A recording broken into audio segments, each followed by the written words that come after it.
Evet, öncelikle malumunuz Adıyaman merkez ve Adıyaman'ın Kahta ve Samsat ilçeleri olmak üzere toplam 3 yerde eş zamanlı olarak 19 Ekim 2010 tarihinde daha sabah güneş doğmadan bir operasyon yapılmış ve iki ayrı sivil toplum kuruluşu yönetici ve üyelerine yönelik yapılan bu operasyonda toplam 8 kişi gözaltına alınmıştı. Bu sivil toplum kuruluşları ve gözaltına alınanların aileleri bize ulaştıktan sonra gidip gerek gözaltı ifadeleri gerekse sorguda ve daha sonra sevk edildikleri mahkeme ve ardından açılan dava sürecindeki tüm aşamaları takip ettik avukat olarak ve gerçekten dosyada hiçbir şekilde hiçbir suç unsurunun olmadığını önce avukat olarak sonra da bir insan olarak açık ve net bir şekilde gördüğümüzü altını çizerek belirtmek istiyorum. Sabah 7 sularında avukat talep ediyoruz diye müvekkillerin talebi üzerine polis sabah bize telefonla ulaşmıştı. Birkaç tane avukat emniyete gidip ifadelere katıldığında ve daha sonraki süreçte fezlekeyi alıp incelediğimizde yaklaşık 1,5 yıldır bu iki sivil toplum kuruluşu Adıyaman merkezli Vahdetler ve Kahta'da bulunan Mustazafder'in Kahta şubesi yönetici ve üyelerinin 1,5 yıl boyunca ne yemek yedikleri bile kayıt altına alınmış olduğunu gördük. Aldıkları nefesin bile takip edildiğini gördük.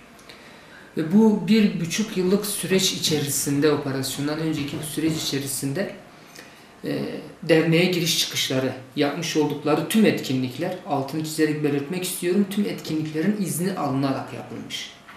Tüm etkinliklerden öncesi ve sonrasında, ondan sonra şahısların kendi iş yerlerinde, aileleriyle akraba ziyaretleri vesaire her türlü konuda sivil ekipler tarafından takip edildikleri, fotoğraflandıkları, tutanaklarla kayıt altına alınmış ve fezleke'de olduğu gibi, dosyaya da olduğu gibi bunlar yansımış. Malatya 3 Ağır Ceza Mahkemesi 2011 Taksim 12 esas sayılı olan dosyada bu belgelerin hepsi mevcut. Yaptıkları tüm telefon görüşmelerinin kayıtları da kayıt altına alınmış ve bu dosyanın içerisinde bulunmakta. 1,5 yıl süren teknik ve fiziki takipler neticesinde bu 8 tane şahsın hiçbir şekilde hiçbir suça bulaşmadıkları, hiçbir suç işlemedikleri, gerek telefon tapeleri gerekse de fiziki takipler neticesinde ortaya konulan ve yapmış oldukları etkinliklerin de hiçbirisinde hiçbir insanın en ufak bir zarar görmeden, etkinliklerin taşkınlık yaşanmadan güzel bir şekilde sonlandırıldıklarını da dosyada polisin tutanaklarıyla görünce hiçbir suç yok.